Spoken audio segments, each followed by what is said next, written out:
मरीनफोर्ड war. But क्या होता अगर व्हाइट बियर्ड अपनी प्राइम में होता? मोबी डिक ग्रैंड लाइन के समंदर पर साइलेंटली सेल कर रहा था, लेकिन क्रू मेट्स का मूड ज्यादा अच्छा नहीं था। हवा में एक साफ टेंशन था, क्योंकि एक की कैप्चर की खबर व्हाइट बियर्ड तक पहुंच चुकी थी। मार्को, जोजू और विस्टा जैसे कमांडर्स एक जगह इकट्ठा थे और व्हाइट बियर्ड एक प्लान बना रहा था। वो एक को किसी भी कीमत पर बचाने वाले थे, लेकिन शायद ये ठीक नहीं होता कि वो बस ब्रूट फोर्स से मरीन एचक्यू को तोड़ दें। व्हाइट बियर्ड ने दशकों तक मरीन से मुकाबला किया था, लेकिन स्टेक्स कभी इतने बड़े नहीं लगे थे। अगर उन्हें मरीनफोर्ड पर हमला करना था तो हर एडवांटेज का यूज करना पड़ेगा।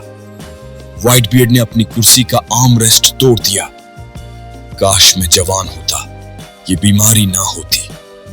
और तभी उसके दिमाग में एक ख्याल आया। उसने सुना था वर्स्ट जेनरेशन के एक पायरेट के बारे में, जूलरी बॉनी। उसके पास एक डेविल फ्रूट था जो एज को मैनिपुलेट कर सकता था। क्या यही उसका सॉल्यूशन था? बिना देरी किए व्हाइट बियर्ड ने आदेश दिया। मार्को, हमेशा की तरह वफादार, आकाश में उड़ गया। मरीन हमले की ताजा निशानियां अब भी जिंदा थीं।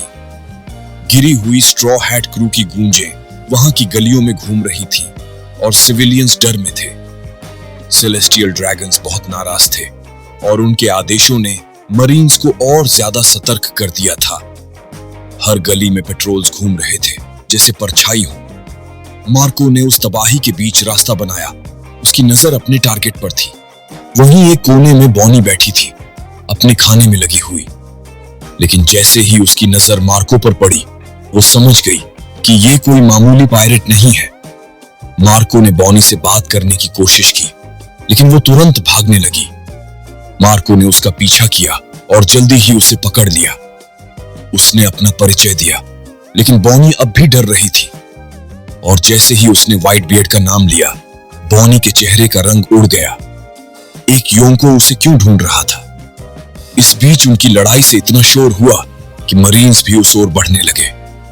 अब और वक्त बर्बाद किए बिना मार्को ने बॉनी को पकड़कर उड़ान भरी और वहां से भाग निकला। रास्ते में मार्को ने बताया कि व्हाइट बियर्ड को उससे कुछ मदद चाहिए। बॉनी को एस की सिचुएशन के बारे में पता चला और पायरेट्स के प्लान की एक झलक मिली। वो सोच रही थी कि क्या उसे इससे कोई फायदा हो सकता है। जल्द ही मार्को ने मोबी डिक पर लैंड किया और बॉनी अब अंदर से घबरा रही थी। उसने ऊपर देखा तो सामने खुद व्हाइट बियर्ड खड़ा था, मेडिसिन से घिरा हुआ। व्हाइट बियर्ड का ऑरा ही अलग था। शायद वो अब तक का सबसे डरावना इंसान था जिसे बॉनी ने देखा हो। यहां तक कि साबाओडी में एडमिरल को लड़ते देख चुकी थी। वो कुछ नहीं समझ पा रही थी, बस चुपचाप खड़ी थी। व्हाइट बियर्ड ने उसे शांत होने को कहा और खुद उसके सामने बैठ गया ताकि इंटिमिडेटिंग न लगे। फिर उसने पूछा कि क्या वो अपनी डेविल फ्रूट पावर्स के बारे में पूरी तरह एक्सप्लेन कर सकती है। बॉनी ने डरते हुए बताया कि वो एज को मैनिपुलेट कर सकती है, किसी को बूढ़ा या जवान बना सकती है, लेकिन इफेक्ट टेम्पोरेरी होता है। जैसे ही वो दूर जाती है, एज वापस नॉर्मल हो जाती है।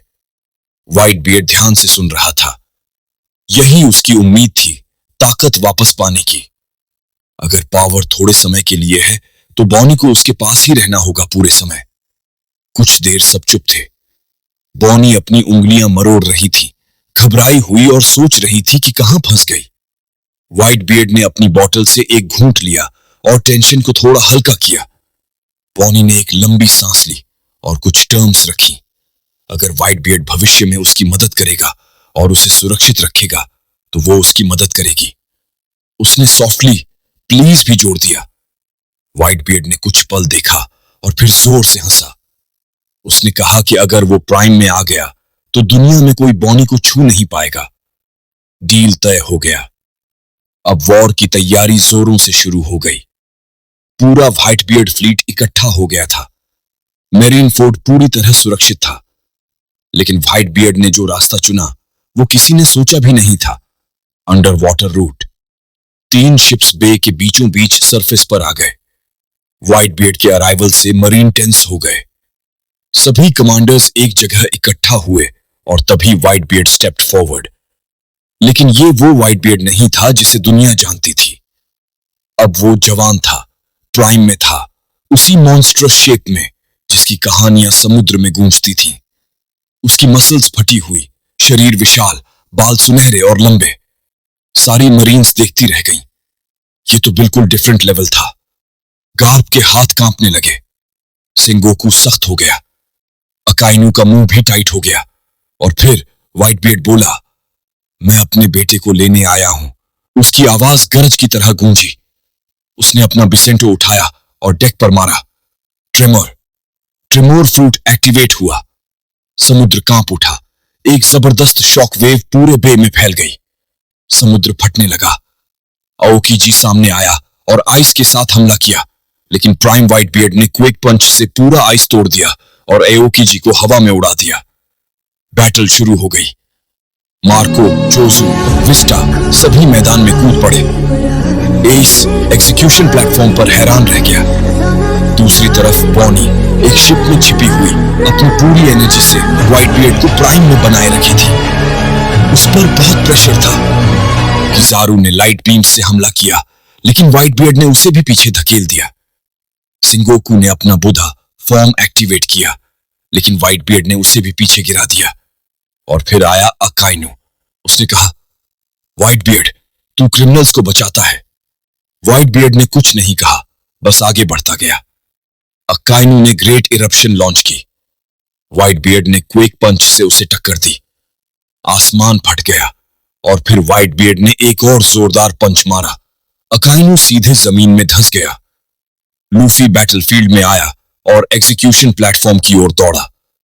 गार्प ने उसे देखा और रास्ता छोड़ दिया। लूफी ने एस को पहुंचते ही रोप्स खोलनी चाहिए, बट तभी एक और क्विक आया। प्लेटफॉर्म टूट गया और व्हाइट बियर्ड ने दोनों को अपनी बाहों में पकड़ लिया। अब तुम लोग सेफ हो, बेटे। एस की आंखों में आंसू थे। प्रॉप्स, आप। व्हाइट बियर्ड मुस्कुराया, मैं अपनी प्राइम में हूं, तुम्हारे लिए। रिट्रीट शुरू हुआ, लेकिन मरीन्स पीछे हटने को तैयार नहीं थे। व्हाइट बियर्ड ने खुद को पीछे छोड़ा। उसने कहा, मैं व्हाइट बियर्ड हूं, और उसने एक आखिरी क्वेक पूरे मरीन फट पर छोड़ दिया। समुद्र दहाड़ उठा, आसमान रो पड़ा। जब धूल छटी तो पायरेट्स बच चुके थे। एस जिंदा था और मरीन फड टूट चुका था। प्राइम व्हाइट बियर्ड ने इतिहास बदल दिया था। ग्रेट पायरेट ईरा फिर से शुरू हो गया था।